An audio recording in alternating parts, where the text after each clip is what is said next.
The Senate is debating a resolution to end U.S. support for the war in Yemen. This comes after the United Nations announced a ceasefire after a week of indirect negotiations between the Saudi-backed Yemeni government and the Houthi rebels. RT correspondent Dan Cohen is live for us with the details. Dan? That's right, Manila. Behind me in the Capitol building, you can see directly behind me, senators are debating a resolution that would invoke the War Powers Act and end U.S. involvement in the war on Yemen. Now, the U.S. direct and indirect role has no congressional authority and therefore no legal basis. If the resolution passes, it would be the first time in history the War Powers Act has been invoked since it was first conceived in 1973. It does leave room for the U.S. military to have a presence under the auspices of the Authorization of Use of Military Force from 2001, which allows the United States to fight al-Qaeda and terrorist groups around the world. But that aside, there's a growing bipartisan consensus and support for ending the U.S. role in the war on Yemen. It's become a humanitarian disaster, what the United Nations calls the world's worst humanitarian crisis.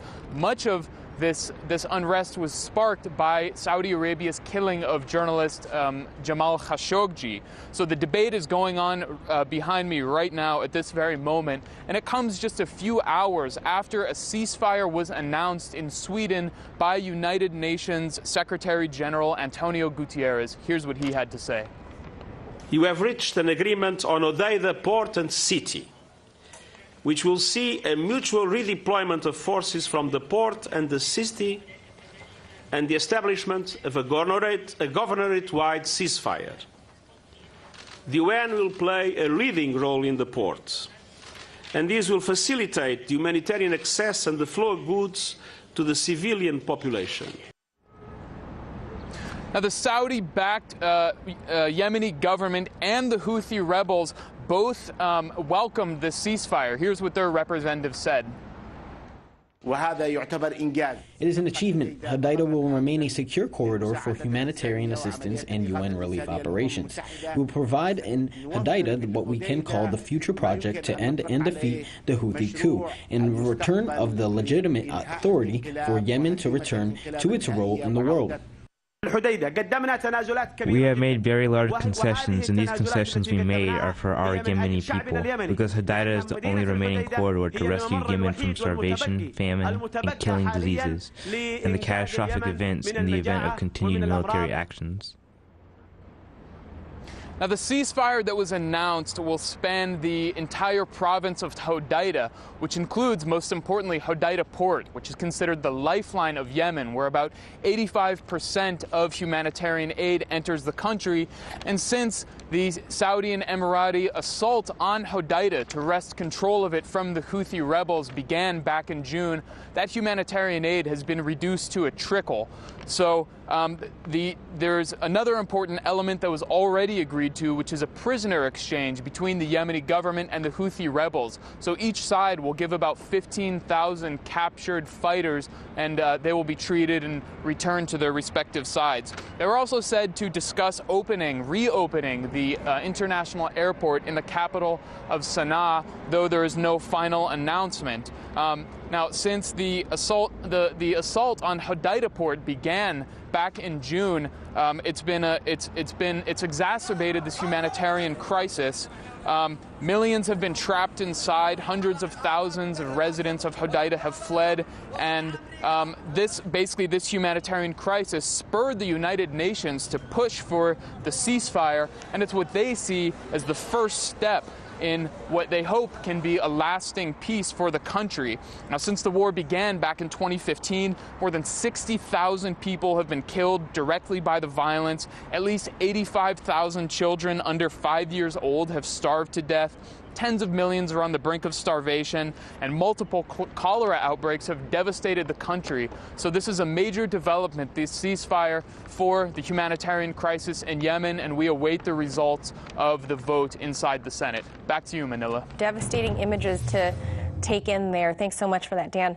And today's Senate vote on the Yemeni war was triggered, of all things, by the murder of journalist journalist Jamal Khashoggi, not the countless deaths that you just saw there in Dan's report, or the mass starvation or displaced families, but bipartisan outrage over the death of the Washington Post columnist. So joining me now to discuss, investigative journalist Ben Swann. Hey there, Ben. So, I mean, no disrespect. I'm not trying to diminish the death of this columnist, and that's an important subject of its own. But is this what it takes for us to have unity in the halls of Congress to stop such unpopular, unjust wars, a local D.C. connection like this, to make the war real, to make it tangible?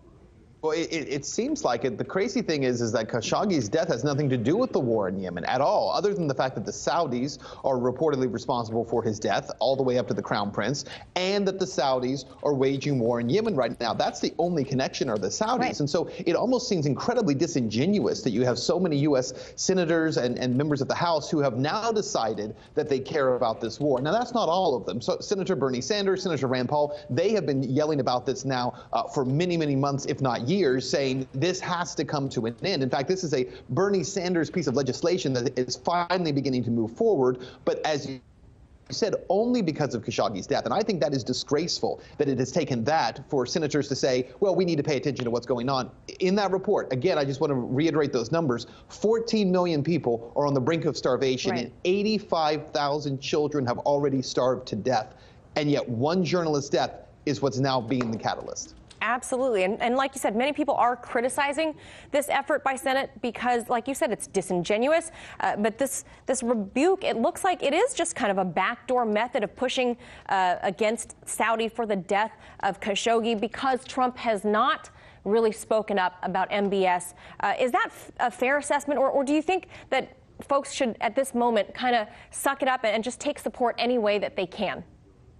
So, number one, yes, I think you take the support however you can, because the bottom line is that this humanitarian crisis has to come to an end and something has to be done. So if it comes in the wrong way, but we get to the right result, I think that's okay for a lot of people. However, what's even sad about this to me is I don't even think it's just about Khashoggi's death.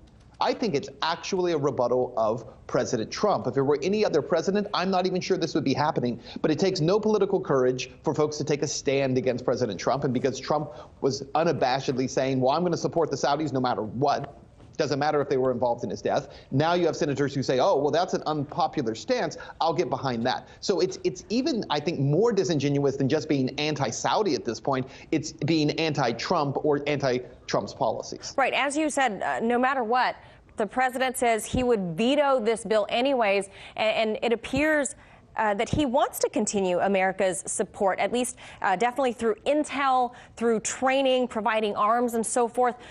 So what's it really going to take for the U.S. to fully get behind removing America's role in Yemen? So here's the thing. I'm not sure how much we're actually going to be involved in this role. I think the actual war itself may come to an end before senators ever get around or congressmen ever get around to doing anything. What I'm hopeful for here, and hear me out, is that President Trump will push back so aggressively and so shockingly against this, saying, I have the authority to wage war anywhere I want, because of the fact that senators and congressmen are willing to actually push back against this president when they haven't been willing to push back against presidents in the past like Obama and George W. Bush and Ronald Reagan. I think what we could actually have an opportunity for here is a real discussion about the constitutionality of war and whether or not Congress has to give a declaration of war. If that comes out of this, and I'm hopeful that it will, we can actually have a constitutional argument about the rule of law. Mitch McConnell said on the floor of the Senate that he doesn't want to have this fight right now because he says, let's not have an argument over the constitutionality of the presidential war powers. That's exactly what we need to have a discussion about, an argument about, a debate about. And, you know, Ben, I want to touch real briefly on the level of bureaucracy we have here that is leaving millions of people at the death's doorstep, essentially. Last night, in a separate legislation, 5 Democrats sided with House Republicans on a farm bill. And in that bill, it was tucked away a procedural rule that would block this vote on a Yemeni resolution. If they had stuck with party lines or heck, voted with conscience, there might have been a chance that this resolution could have made it to Trump's desk by year's end. Your thoughts on this kind of bureaucracy?